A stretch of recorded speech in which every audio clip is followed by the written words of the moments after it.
can't imagine a world without zombies. It captures so much of our contemporary fears. You know, they're the worst possible scenario of what is gonna happen tomorrow. You look at The Walking Dead, and it's not about zombies as much as it is about people and survivors and what happens in situations of extreme conflict. How are those normal social roles going to break down? Now, we think about the zombie that's created by infection. If we think about the new diseases that we've encountered in the past 30 years, AIDS and Ebola and flesh-eating bacteria, and the fact that now you can go from one part of the world to another very, very quickly, bringing whatever you have with you, the idea of infection becomes very, very prominent.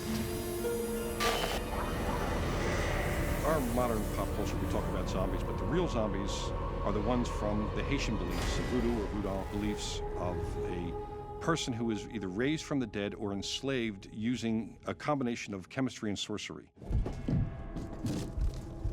As one legend goes, a man named Clervius Narcisse died. He'd been buried, he'd been dug up, and then he'd been fed a series of narcotics that confused his mind so much that he was able to do what he was told, but really lacked the initiative to do anything for himself. A Boker, or Haitian witch doctor, had given him a coma-inducing dose of tetrodotoxin and buffotoxin, which are poisons from pufferfish and frogs that affect muscles and neurotransmitters in the brain. He'd worked for more than a decade in a sugar plantation as essentially slave labor.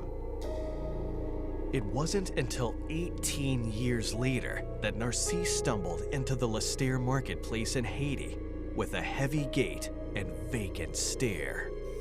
It was there that his sister Angela Narcisse found him, and his very real story came out. There are all sorts of stories in Haiti about people disappearing, dying, showing up years later on their family's doorstep.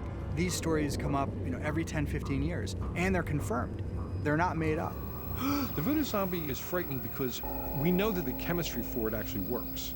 The voodoo zombies, they terrify us because they're real things. It's part of our real world. Since the Middle Ages, he's been depicted as, this red beast with horns and pitchfork and hoofs and tail.